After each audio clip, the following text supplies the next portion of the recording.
Hey everyone, hope you guys are doing great this week. A few things that we can be in prayer about is for Jaylee and her family, that we can just uplift them in prayer for peace and love and just courage and understanding. You may know that her grandpa passed away this past week, so let's just lift her up in prayer and encourage her this week. Also praying for youth this Sunday, that the Lord would show up and move as he always does, in a mighty new way, that he would bring new people to experience his love and what we do at youth. And I just pray that we can continue to get through this week, because even though we've had a short week, it feels like 2 weeks packed in 4 days for me anyways. So let's just pray that we can take on the rest of this week with courage and just the understanding and knowledge of Christ and peace, that it would just rule in our hearts. So let's jump right into James chapter 1. Starting in verse 2, it says, "Consider it pure joy, my brothers, whenever you face trials of many kinds, because you know that the testing of your faith develops perseverance."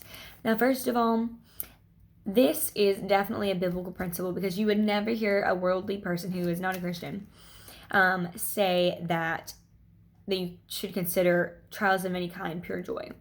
This is a biblical principle. It's something that the world can't understand. And it says, because faith develops perseverance. Perseverance, that is such a good trait to have. That means that you're just pushing through. Perseverance must finish its work so that you may be mature and complete, not lacking anything. So when you have perseverance, it can help you be more mature and complete. It helps you to be mature and complete. Not lacking anything. Verse 5, "If any of you lacks wisdom, he should ask God, who gives generously to all without finding fault, and it will be given to him. But when he asks, he must believe and not doubt, because he who doubts is like a wave of the sea, blown and tossed by the wind. That man should not think he will receive anything from the Lord. He is a double-minded man, unstable in all that he does." So let's pause right there. So it's saying that if you lack wisdom, ask God, but don't doubt. And I do believe that the Lord has grace and mercy. And sometimes it's hard to believe things. It's hard to doubt. We're humans, and it's just natural for us to just have doubts. But in your heart, you need to know that what you're asking the Lord for, he will come through. And he will, fulfill his promises and what he has said he's going to do.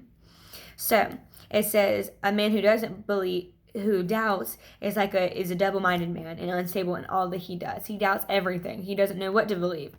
It's expounding on that a little bit. Starting in verse 9, the brother in humble circumstances ought to take pride in his high position. But the one who is rich should take pride in his low position, because he will pass away like a wild flower. For the sun rises with scorching heat and withers the plant. Its blossom falls, and its beauty is destroyed. In the same way, the rich man will fade away even while he goes about his business.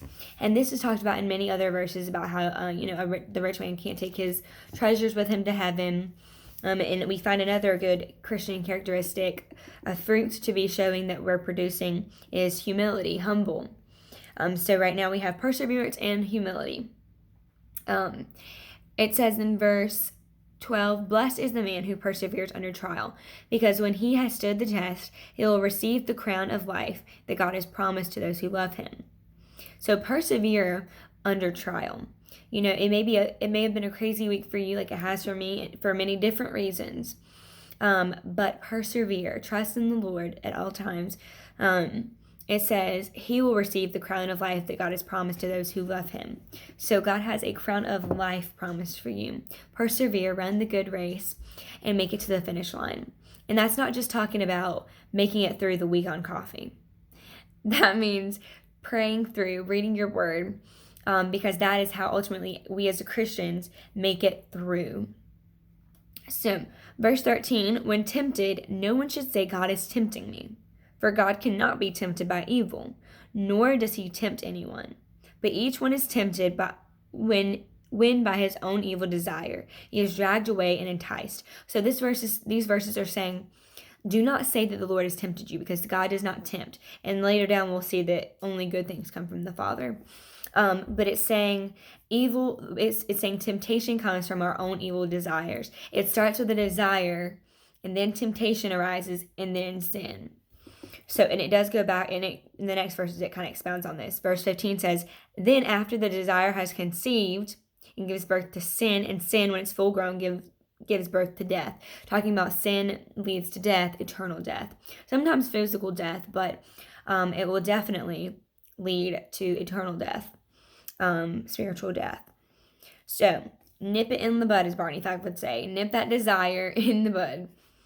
Get rid of it. That's what, again, you're persevering through your trials, through your desires and temptations. Don't be deceived, by my dear brothers. Every good and perfect gift is from above. There you go. Coming down from the Father of the heavenly lights, who does not change like shifting shadows. He chose to give us birth through the word of truth, which is the Bible, that we might be a kind of first fruits of all he created. And a first fruit is like the best. If you study it talks about this a lot in Old Testament. Even with tithing, it's your first fruits. It's you're giving a piece of your first of what you made that week or 2 weeks or whatever. So we are the first fruits. He's saying that we might be a kind of first fruits that he created. So the best. So how can we become the best? We persevere under trials. We pray and against our evil desires. As humans, it's natural, but we are supernatural. Don't use that as an excuse.